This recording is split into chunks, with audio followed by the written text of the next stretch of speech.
बात करते हैं भोपाल गोल्ड कैश कांड से जुड़ी हुई बड़ी अपडेट की। गोल्ड कैश कांड के मुख्य आरोपी सौरभ से जुड़ी बहुत बड़ी खबर सामने आ रही है, जहां पर गोल्ड कैश कांड का मुख्य आरोपी सौरभ शर्मा आज कोर्ट में पेश हो सकता है। सूत्रों के हवाले से खबर बता रहे हैं लोकायुक्त की स्पेशल कोर्ट में पेशी संभव है। सुबह 11 बजे स्पेशल कोर्ट में हो सकता है पेश सौरभ शर्मा। सूत्रों के हवाले से बड़ी खबर बता रहे हैं और इसी के साथ साथ मजिस्ट्रेट के सामने पेश होगी सौरभ की डायरी। जी हां, वही डायरी जिसमें तमाम खुलासे हुए थे, एक्सप्लोसिव खुलासे हुए थे। विस्तार न्यूज ने भी जब डायरी के पन्ने पलटे थे तब आपको बताया था कि इसमें क्या हैरान करने वाले खुलासे हुए हैं। और इसी बीच देखिए बड़ी जानकारी मिल रही है कि आज उसी डायरी को मजिस्ट्रेट के सामने भी पेश किया जा सकता है।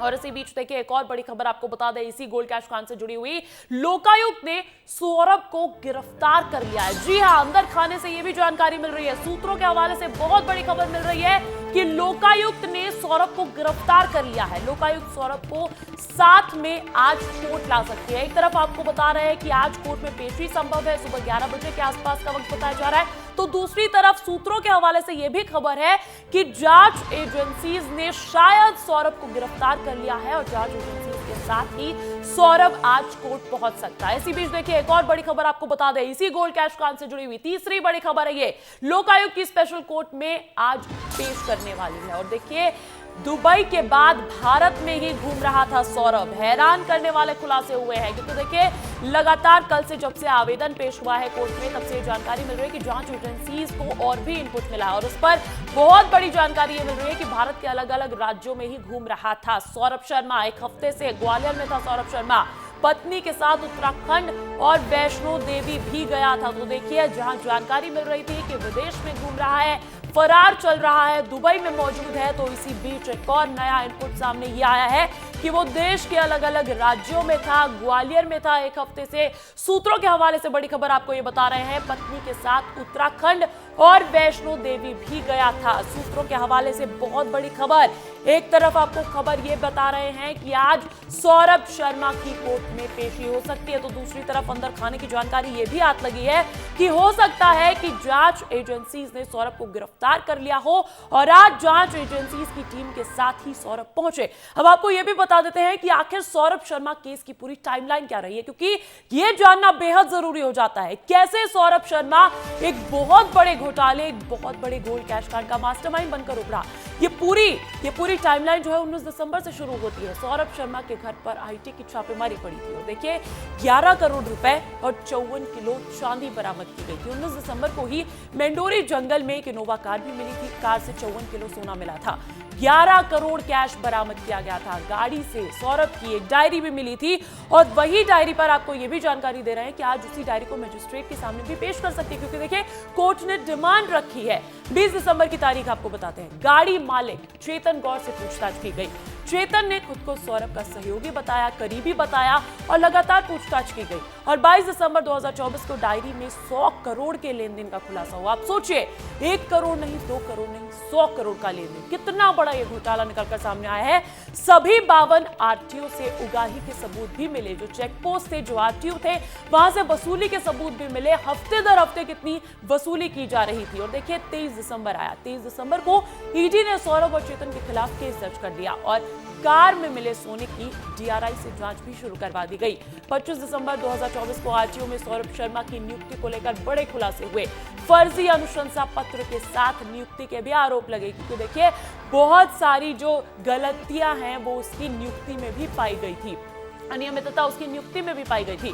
26 दिसंबर 2024 को सौरभ शर्मा के खिलाफ लुकआउट नोटिस जारी कर दिया गया और सौरभ शर्मा तभी से फरार भी चल रहा है। 26 दिसंबर अग्रिम जमानत याचिका लगाई थी सौरभ शर्मा ने कोर्ट में, जिसको खारिज कर दिया गया। सौरभ शर्मा के 7 ठिकानों पर ईडी की रेड पड़ी 27 दिसंबर को। और देखिए 27 जनवरी और लोकायुक्त की स्पेशल कोर्ट में सरेंडर का आवेदन दिया। और अब जानकारी ये भी मिल रही है कि हो सकता है कि उसकी गिरफ्तारी भी कर ली गई है। सीधा रुख करना चाहूंगी सहयोगी विवेक राणा भोपाल से लाइव जुड़ गए। विवेक, एक तरफ खबर आ रही है कि सौरभ ने सरेंडर का आवेदन दिया है, पेशी हो सकती है, दूसरी तरफ यह भी बात है कि गिरफ्तार हो गया है मास्टरमाइंड। सवाल यही है कि विवेक की सौरभ है कहां? बिल्कुल, यदि सौरभ की बात करें तो आज सौरभ की कहानी का जो सस्पेंस है वह खत्म हो सकता है, क्योंकि जिस प्रकार से सूत्रों के हवाले से खबर आई कि आज सुबह 11 बजे लोकायुक्त की स्पेशल जो कोर्ट है उस पर जो सौरभ शर्मा है वह पेश होगा। मगर कल देर रात जिस प्रकार से सूत्र बताते हैं कि सौरभ शर्मा को लोकायुक्त ने गिरफ्तार कर लिया, अपने हैंडओवर ले लिया है। उसके बाद आज जब कोर्ट लोकायुक्त की स्पेशल कोर्ट में जब 11 बजे बुलाया जाएगा तो लोकायुक्त की टीम सौरभ को लेकर कोर्ट पहुंचेगी। साथ में जो डायरी है जिसमें पूरे जो सौरभ के जितने भी कारनामे हैं, काली कमाई के तमाम राज है, वो पूरी डायरी लेकर सौरभ की लोकायुक्त की स्पेशल जो कोर्ट है वहां पर रखा जाएगा और उसके बाद सौरभ की आगे की जो कार्यवाही है वह जारी होगी। मगर सौरभ की यदि बात करें तो विस्तार न्यूज ने 24 दिसंबर को ही एक खबर चलाई थी कि सौरभ भारत में है और कहीं ना कहीं एक बड़ा दावा विस्तार न्यूज ने किया था। संशय यही बना हुआ है, गिरफ्तारी हुई है, जांच एजेंसीज ने गिरफ्तार कर लिया है, नहीं कर लिया है, इस पर लगातार संशय बना हुआ है। लेकिन सवाल यही खड़ा होता है ना विवेक, जैसा कि आप बता रहे हैं कि विस्तार न्यूज में पहले कहा था कि वो हो सकता है कि वो ग्वालियर में है, हो सकता है कि भारत में ही अलग अलग राज्यों में है, लेकिन फिर भी जांच एजेंसीज उसको नहीं पकड़ पाई। बिल्कुल, क्योंकि जिस प्रकार से जांच एजेंसियों की यदि बात करें तो तमाम प्रश्न खड़े होते हुए दिखाई दे रहा है कि करीब 40 दिन बीत जाने के बाद भी सौरभ की जो गिरफ्तारी है, सौरभ को कहीं ना कहीं जो ट्रेस है वह जांच एजेंसियां क्यों नहीं कर पाई। क्योंकि सौरभ की बात करें तो जिस प्रकार से सूत्रों के हवाले से खबर आ रही है कि जो सौरभ है वह 23 दिसंबर को देश पहुंच गया था, भारत पहुंच गया था। उसके बाद उत्तराखंड, हरिद्वार, उसके बाद वैष्णो देवी के दर्शन करने गया और बीते 7 दिन से जो सौरभ है वह ग्वालियर में ही रह रहा था, वहीं खाना पीना वहीं सब कर रहा था। मगर परिजनों से भी मुलाकात कर रहा था, लगातार अपने घर के संपर्क में भी था। उसके बावजूद भी जो जांच एजेंसियां हैं वह सौरभ को गिरफ्तार करने में असफल क्यों हो पाई, एक बड़ा प्रश्न खड़ा होता है। बड़ा प्रश्न बना हुआ है। साथ ही साथ विवेक ये भी बताइएगा कि जानकारी ये भी मिली, खबर ये भी आई कि सौरभ शर्मा कल कोर्ट पहुंचा था, लेकिन सक्रियता देखकर जांच एजेंसीज की वो वहां से रफू चक्कर हो गया। इस बात में कितनी सच्चाई, क्योंकि देखिए जो आवेदन उसने दिया उसमें उसने ये बिंदु लिखा है कि जांच एजेंसीज की सख्ती उस पर कुछ ज्यादा हो सकती है, उसकी जान को खतरा भी हो सकता है।